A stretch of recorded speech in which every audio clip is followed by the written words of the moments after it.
Hey creative minds and business enthusiasts, welcome to Looks Like We Made It. I'm Izzy, head of production here at Howell Media and one half of our father-daughter duo alongside my dad Chris, our managing director who isn't here today, so you've got my lovely face today, hopefully that's okay. Today we're diving into the world of video marketing, content creation and all things creative. Each episode we share real stories, expert tips and the odd laugh along the way. This week we're answering the question, how do I show up on social media consistently?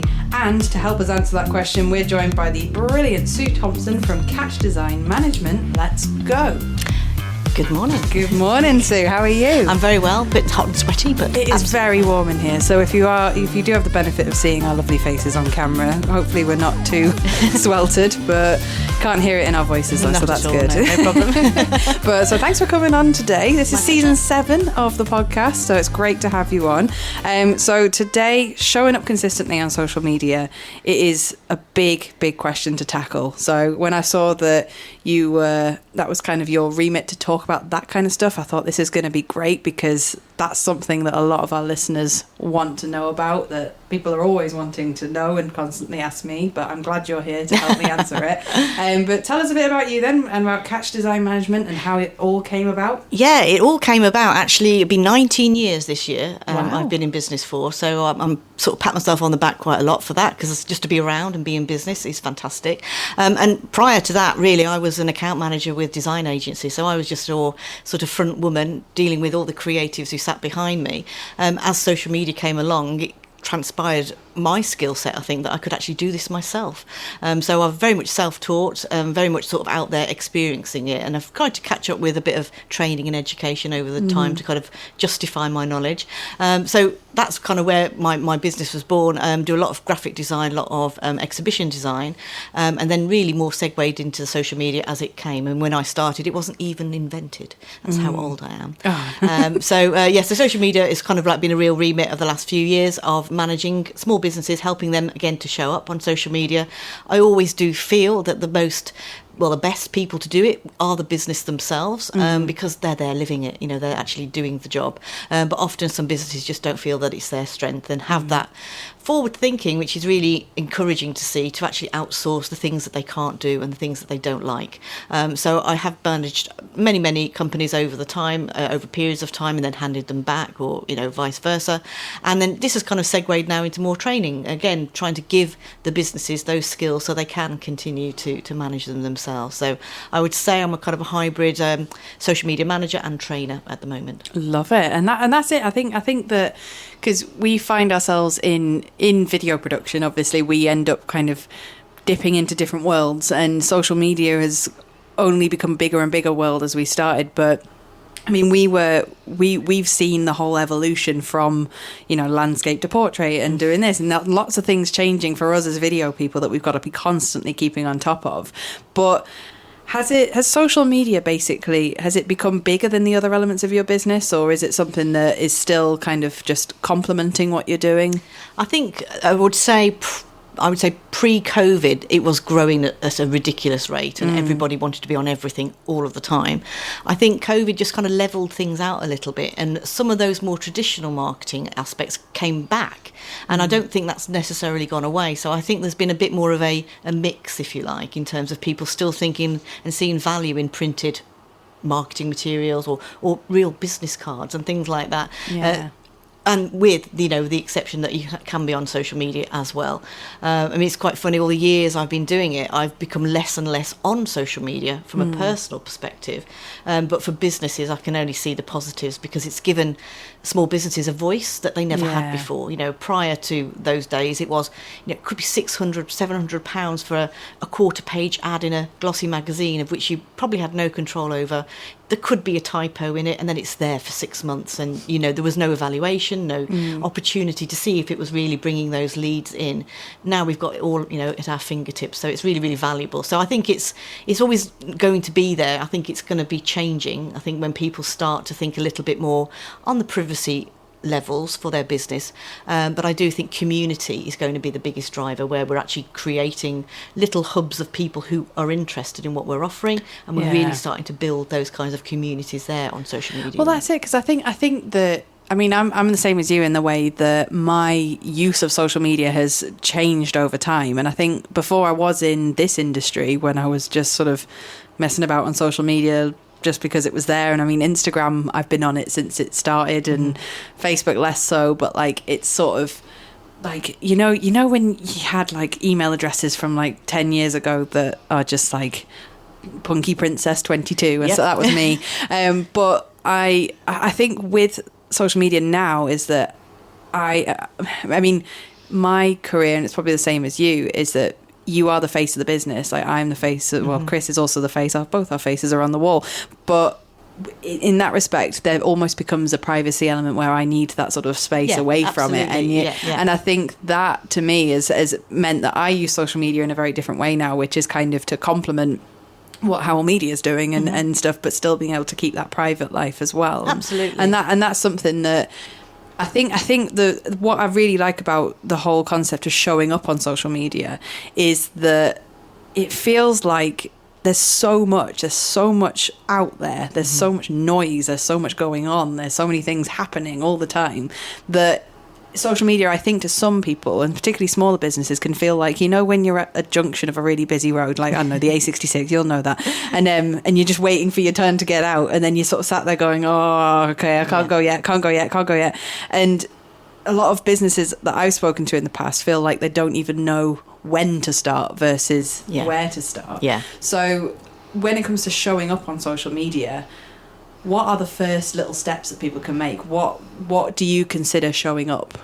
Well, I think having the accounts in the first place, but I think that kind of even before that, often people are very keen and very enthusiastic maybe at the beginning of their business journey. So they open an account on every single platform. So that's not always going to be the best option for you because you can't service them all. You can't literally be everywhere all of the time because it can be exhausting. I find most people, when I kind of pick them up, have gone through that period and have gone through a burnout period, and then they've lost all enthusiasm for it. So we've got to reinvigorate that enthusiasm. So I think a lot of the planning, strategy, thinking about where your audience is, because they might not be on TikTok. So don't be on TikTok. Don't feel the peer pressure to be on there if you don't think your audience is there.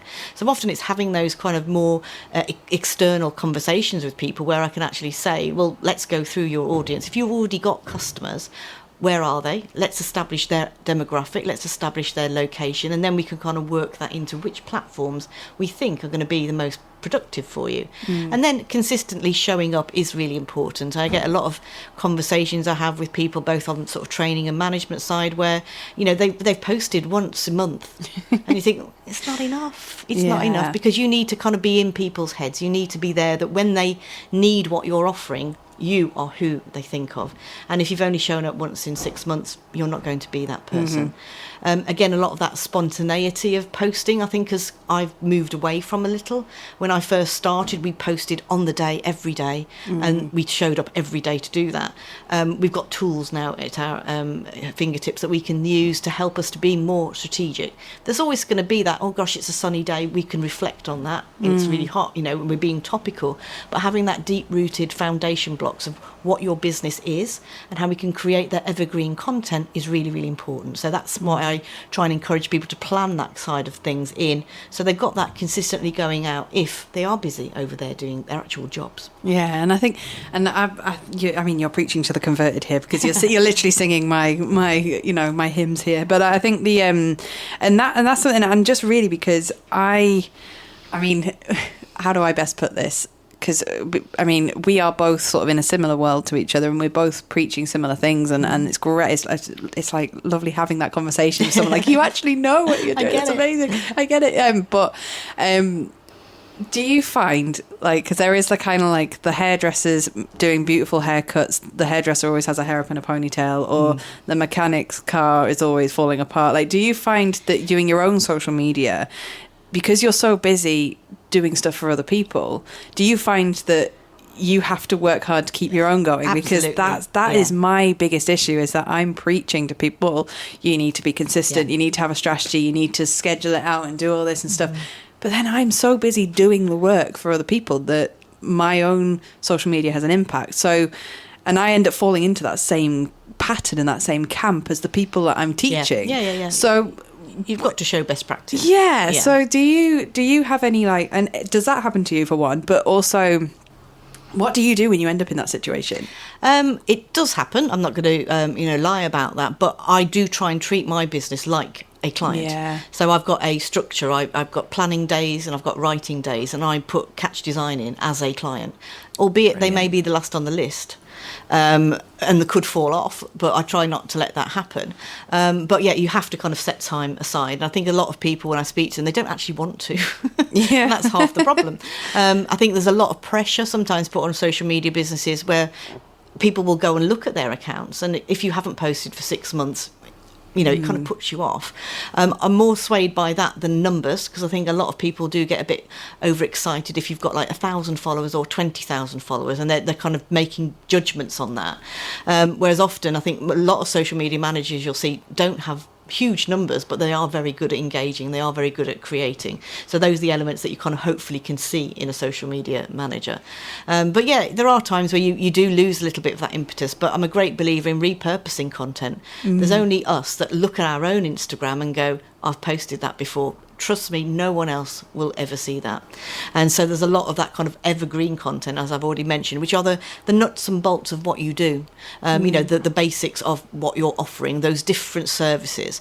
And if you can kind of create a really nice graphical suite or video suite, however you want to create and visualize these things, put all of those into a third-party planner and just let them keep rolling out all the time. And that's relatively easy to do.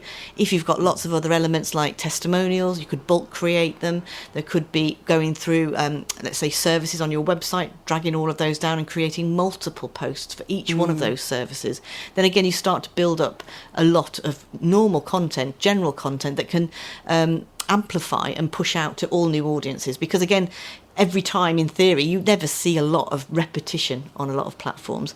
The only one I think you see it on mostly now is LinkedIn, because they just seem to be running out of content. I went on this morning and every single post was one that had come through 2 weeks ago. Yeah, which is incredible. I've been noticing that as well, and I think it was Daniel Priestley who said in a podcast that was in Diary of a CEO with Stephen Bartlett that only 1% of LinkedIn users actually post once a week or more. Yeah, and the stat I was given, it was 3% of all users only post. That's amazing. Which has given us, those that can show up and do, much more an opportunity. Yeah. And then because they are running out of content, they recycle it. So things that you posted 2 weeks again, come up again, get another opportunity. So in theory, it's a really good place to be if you're in business. Totally. And I think that for me, with LinkedIn in particular, I mean, that's our favourite platform. It's the one that works for us as a business, and I imagine for lots of other businesses who are more maybe B2B, LinkedIn is kind of the place to be. I mean, there's a slogan right there. Yeah, but they think that. I think that's often the assumption. I've had a lot of training with people who are hairdressers and wedding venues who wouldn't necessarily feel that it's their natural home. But guess what? Everyone on LinkedIn also probably needs their hair doing, or maybe getting married, or has this or has that. And often if you're looking for professionals, that would be where I would go. Yeah, that is true. And it's what support can give you to your business. If you need an IT person, or you need a social media person, or you just need someone to coach your business, you're not going to find them on Facebook. You might see them, but they will be operating. And what's your LinkedIn. Opinion on... because, I mean, I'm really just picking your brains now, to be fair. But what's your opinion on... So the thing that I think, because I'm across different platforms, I'm pretty, I say fluent like it's a software, but I know Instagram like an old friend. I know Facebook, and I mean, really, it's just sort of my people I went to school with on Facebook now. But I know the general behaviour of each platform, and I think and people's behaviour changes on each platform, and the way I'm connected with people on LinkedIn who I'm also friends with on Facebook. I'm also friends with who I follow on Instagram, and it's interesting seeing how they appear and how they show up on different platforms. What's your opinion on, how do I best put this, like on the gatekeeping of each platform? So when you go on LinkedIn and people post something showing up talking about something, and people go, well, this isn't Facebook, or this isn't this, but it's but it's getting engagement. People are, interacting with it. What's your opinion on there being different ways of showing up on each platform, or should you just be the same across the board? I think there are an elements of you maybe having the same types of content, but I think possibly the way that I would caption them or the way that I would write about them would vary between, because there are points of difference. That's one of my kind of real gripes I have with Meta generally. There are many. Because they have tried to blend two very different platforms into one, and that really, grinds my gears when I see 40 hashtags on Facebook where they're not needed, or people adding links to their Instagram posts that can't be clicked on, because they haven't got that parity between the two platforms. So you have to change what you do because they are different. That's true. I think likewise with LinkedIn, I think again we have the power to curate, we have the power to decide who we want to interact with. And if you're a first degree connection with someone and they're giving you a load of jip about, it's not Facebook, get rid of them. You don't have to have that in your life. Your life is too short to worry about people who've got time to complain. So I don't have that kind of issue because I curate my feed, I curate my connections. I'm quite strategic with who I connect with. And so therefore the people that I'm seeing their content from and who are seeing mine, hopefully we're all relatively on the same page. Love that. And I think that, and I like the idea of curating your, because it's a bit like when you go, I know it's like whenever you get a new phone, you look at your contacts list and you go, oh, I haven't spoken to that person, I don't even know who that is, and you go through it and we change, and you chop and change. And so I always think that follow count doesn't matter, because I think it's about finding that, I guess for businesses it's important to find that balance between volume and value, and I know we were both at Atomicon. I was live streaming it and you were watching it, which is great, so we were both sort of in that same space, and one of the speakers was talking about, well, what is value, what does that actually mean? That doesn't mean anything. What actually are you referring to when you're saying value? But do you think follower count matters, like for businesses that have, and obviously having a few followers is important, but I always think it's not a currency. You can't pay your bills with it. It's what they call a vanity metric. I love it. It's a vanity metric. It's, again, a nice to have, but I would always refer to engagement as a better metric, as a kind of understanding. Because, again, you could have 20,000 followers, but if only 6 ever see anything you post or 7 comment on it, what's worth 20,000 followers? It means nothing. So yeah, there's an element of, a certain level, the old 500 plus, on LinkedIn, then everyone's happy because it no longer shows that. Oh yeah. But I'm kind of somewhat suspicious of people who have 30,000 connections on LinkedIn, because it's not connection. Could they name any one of those people? Probably not. And I like to use it very much organically and sort of in a process that I can recommend people, and hopefully they will recommend me. So it is a business network in that respect. Totally. So I don't think follower counts should be really, worried about, but I know often from a customer point of view, that's the only thing they're looking at. So it's kind of an education, it's training, it's understanding where these other opportunities can come from. I would say over time, my time has changed tremendously, where it is always about posting. Now, I would say it's less about posting, more about engagement. So I plan my content and it goes out as I want it over the week, but the rest of the time people will always see me beavering around on my mobile because I'm engaging, I'm participating, I'm showing up as my brand, or I'm showing up as my client's brand in lots of different places. And if you see a post that maybe you've had 30 or 40 likes, I can guarantee that person who's written that post, and probably some of the people who've also commented or liked on it, are going to look at who else is on there. They might see your business and they go, oh, wonder what they do. Then they come and have a look. Now, if you just scroll and look, you're not leaving your mark, you're not leaving your brand anywhere. If I participate, I comment, I engage, I show up and leave that mark there's more chance of that kind of coming back, and 100% that works. Because it's classing commenting as is content creation as well. So really, because I'm a self-proclaimed content creation expert, but within that, the term content can be anything, as long as it's you appearing and what your message is and what you stand for is representing it. And so again, so many questions for you. I'm just literally firing them off one after the other, because my before I get onto more meatier stuff, this is just genuinely me just picking your brains. What is your opinion on LinkedIn messaging or direct messaging people? Because I find that if I get a DM on Instagram, I'll probably respond to that thinking, oh, well, that's someone who's reaching out to our business or reaching out to me, and it feels like a bit of like getting a WhatsApp or something. If it's obviously a spam thing telling me to be in a magazine or whatever it is, and you think nice Dubai shake, yeah. Oh, I once got asked to be a model for like dog collars, and I thought, hang on a second, this is not the way I go. But with LinkedIn messages, I always think it's just spam, and I think so. In terms of how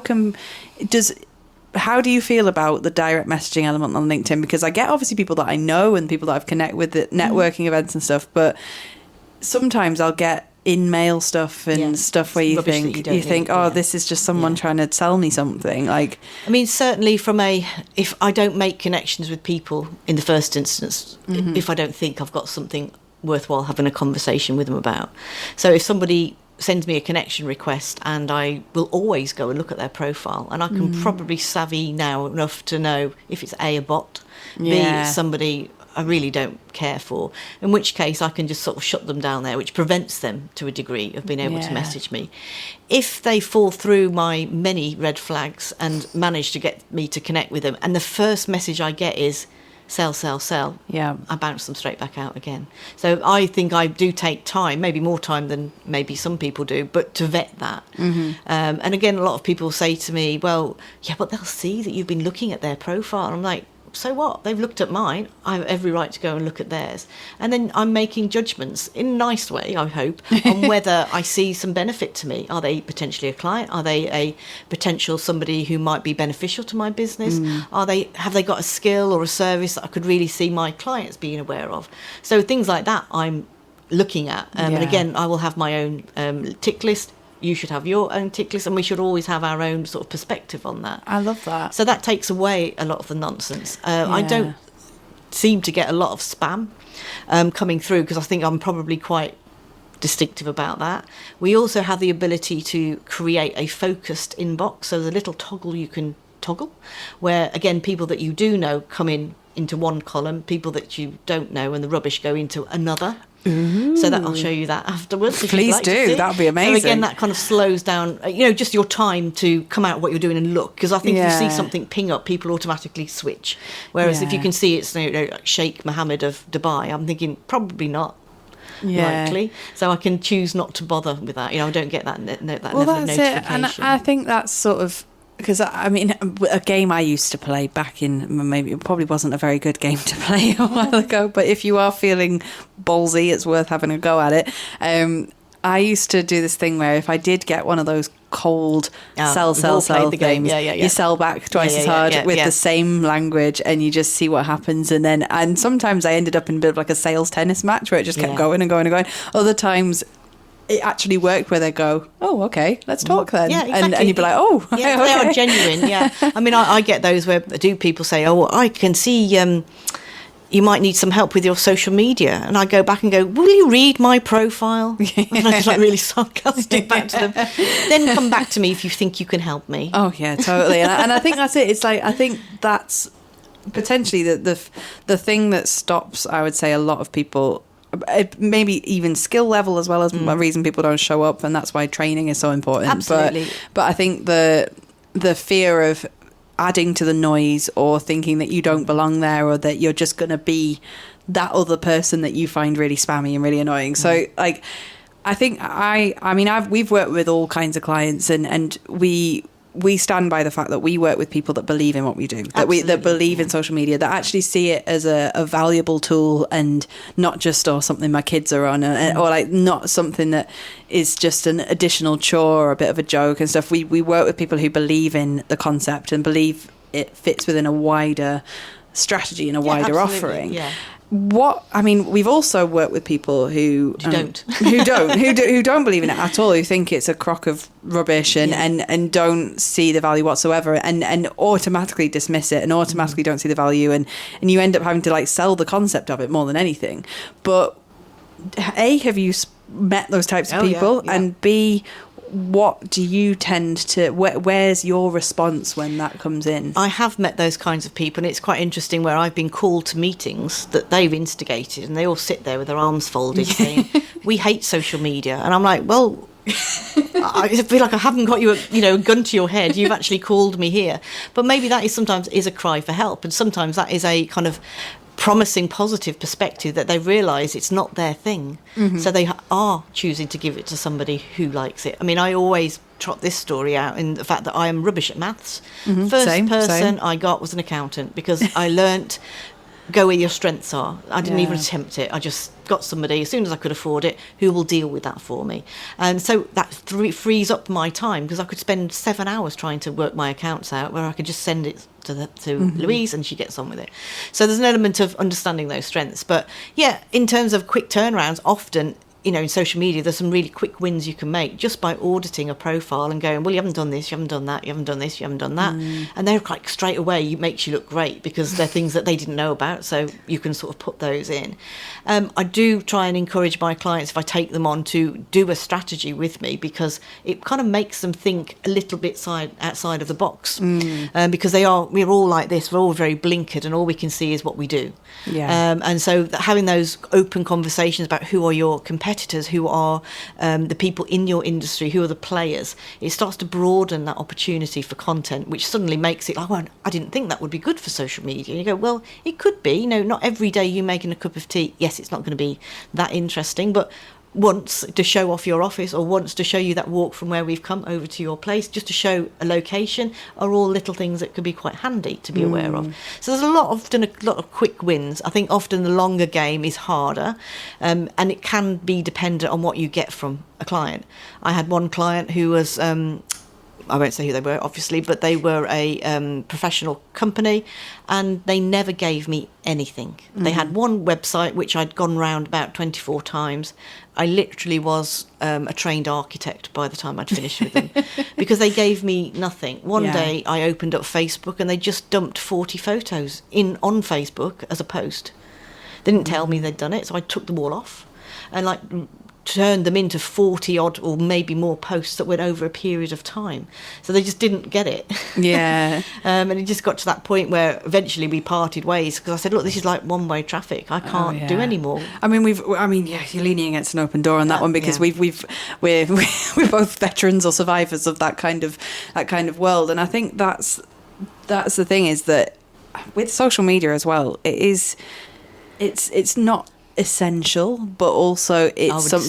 Disagree. Oh well, I mean, it is essential in this day and age. But I think that, because like I said, in those big kind of corporations and stuff, where they go, oh well, we've been doing this 40 years and we've not needed social media, and like you get all that sort of stuff where people think it's just an additional chore for them to deal with. But like, there's ways of making it valuable and making it work for your business, and not always seeing it as a sales tool all the time. No, it's more, it's an informing, and it's creating that consistency, like we've sort of started on. And realistically, people, if they can find you, if they know the name of your company, they might go and look at your website.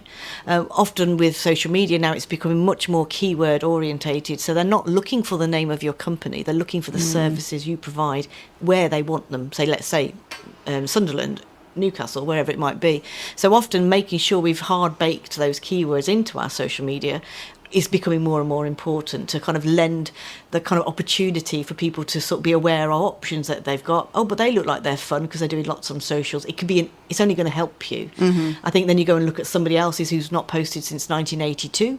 Then again, you're kind of thinking, not for me. So again, judgments will be made, I think, by what they see. Yeah, totally. My automatic thought is always, they've obviously gone out of business, which is a mindset that I imagine a lot of people think, and that in the first instance is the reason to show up on the bare minimum, is just literally to prove that you're still around. Absolutely. But to take it further, and I do a lot on camera confidence in particular, like video confidence. I mean, you're significantly more sort of, you're across the social media strategy element, and I'm the one teaching people how to actually smile for the camera. But they do link up quite nicely, because I find a lot of the people I work with in the world of video, they just don't want to they don't want to show their face. They Absolutely. They don't want to get out there, because social media is a big mirror, basically, as well as a window, and it allows you to see yourself and maybe what you're not comfortable with, and you know, in reality, you have to, I think in order to show up, you have to be authentic. You have to show the good with the bad, the stressful days, the quiet days, and Absolutely. and you have to show a bit of both. To run a business. Yeah. And I think, you know, statistics will back that up. You can guarantee, you can look at your Reels views, and if you're showing this, you know, your face, it will do better than anything else, without a doubt.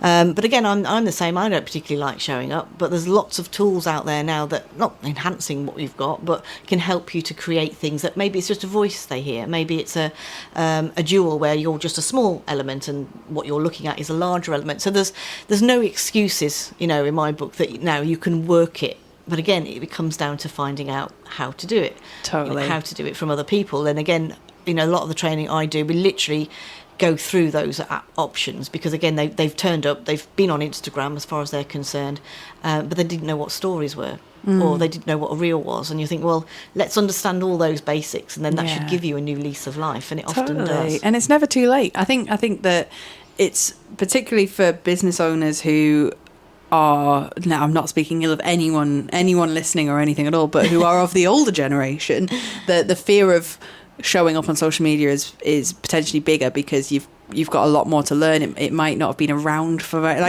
Chris isn't here, so I can talk about him, but Chris knows he knows everything about, you know, design and marketing and and he's got a good online presence and everything, but he's never been interested even in Instagram and Facebook, but he sees the value in the content, but he isn't he's not on those. And really, my family, I mean, we're a family business and the Howell Media faces are everywhere, but my family aren't really on social media. My mum doesn't have a social media account. My brother doesn't. Like, we're quite private. And so what would be your advice to people who know they need to do it, know that it's a thing that if they don't do it, again, they're not visible, they're not showing up. What's your advice to people who are kind of in that space where they don't really know anything at all and don't know where to start? Gosh, I mean, I could go on for hours in reality, but I think often if you are in a business, probably a lot of people feel initially that a website is a good start point, and they'll spend hours when they've got nothing else maybe to do, or they've got no customers as yet. They will often put a lot more effort into that creation. They will then launch that website and they'll never look at it ever again, or they'll never refer to it ever again. They just crack on then with their business. So often I really drag people, often kicking and screaming, back to that website and say, well, let's see what we've got here. I'm a great believer in content you've already created. And if you've spent hours thinking about those words, creating imagery or finding graphics or sourcing library images to make your website look really visual, use that as a start point, because every single page, in my opinion, of your website could be broken down that way and that way, in terms of having bite-sized chunks. You can start to create content for your social media. So every web page could have 6 or 7 posts created for it, which you can then drop into your schedule, and that can go out over a period of time. You know, and again, thinking of these things, what we call it's evergreen content. Likewise, we said with testimonials, if you've built those up on your Google business profile, don't just go and look at them and go, oh, aren't I good? You know, pull them out, take them to Canva, turn them into something more visual, get a brand involved, and push those out into social media. If you've only got 12 reviews, you can put one in once a month. That's a year's worth of content there. I love that. And I think that's it. It's showing what you've already got. Yeah. And I think that's and I think that's also the thing. And I get stuck into that headspace where I'm like, because I'm the one shouting my message all the time, I think, well, people will be sick of seeing me by this point. Yeah. And that's it. Organic reach is, I have to say, realistically very poor. Not yours, everyone's. It's fine. You're probably right, to be fair. Because there's an element of competition, you know, we can see that. But again, it's a spinning plate. You know, it's sort of analogy I use. You've got to keep that plate spinning over there, but you've also got to keep this one wobbling over here, because you can't just let one of those plates drop. Totally. And again, but it's understanding which are the important plates. You can't do it all.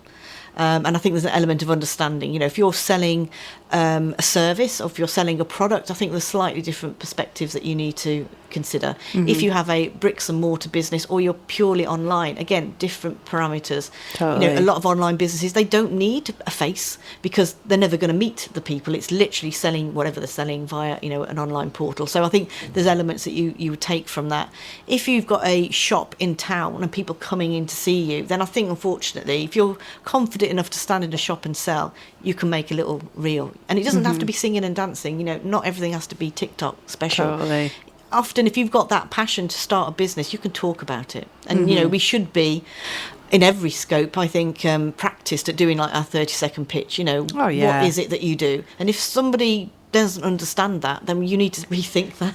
Totally, and I think if that's you don't understand what you're doing. It's like a mirror on your own business a lot of the time, where you're thinking, well, actually, I can't do X because I haven't got Y, and I think that I've heard every excuse in the book of why they haven't done something. You know, it's you know, there was a hurricane, there was a sunny day, it was a cold day. I hadn't got this, I hadn't got that. I was waiting for this, and I'm like, you know, it's always time. because it's just going to keep going, and I think that's the thing. You're not exactly missing the boat, because the boat is, you know, it's constantly, it's like it's more about getting on the treadmill more than anything. And I think the really with social media, the way I see it is that, like, yes, it can be considered big and scary and you know, terrifying and too much for me and whatever, but it can also be seen as a real positive. Like the way people use social media has massively changed. So like my sister-in-law, she's like, I mean, I think when she shops online, people put out special discounts for her and then bring up the price for me, because she always finds the best deals everywhere all the time. But she uses Facebook as a search engine, effectively. And like all of them are now. She'll go on Facebook or Instagram to, like, when we were on holiday a few years ago, she found us an English speaking cafe down the road, not from a website, but just because she searched it into Facebook and see when it was open. And don't forget, you know, our phones are listening and our devices are listening, and they are remembering, you know, and if you've been somewhere, they will remember that and bring more to the table. You know, it's quite scary. I mean, again, that puts off a lot of people, but, you know, AI, all of those elements, they're not new. No. You know, AI has been around for a while. I mean, certainly it's had a massive jump in the right direction. And again, from a social media point of view, a lot of people say to me, well, you'll be out of a job. And I'm like, no way, it's giving me time, because I can use those tools to get more time back. Totally. And again, a lot of people I've been in training with have realised that there's this whole wealth of, you can just ask it questions and it will do things for you and save you so much time, and just give you blog titles, give you some idea of a bio. You know, if you're not a natural writer, you know, skills and tools like that. I mean, it's a second brain, and I think that's something that, like, because I think that's where everyone says, oh, well, you're going to be out of a job because you're a creative and whatever. But actually, I think all it's done in lots of ways is enhance what I already do, and give me that motivation to be like, oh, well, I literally have no excuse but to talk about something, because this thing has presented me with 25 different things I could be doing. Absolutely. And that to me is such a massive thing, and obviously AI, I mean, God, we could talk about that for a whole other episode, but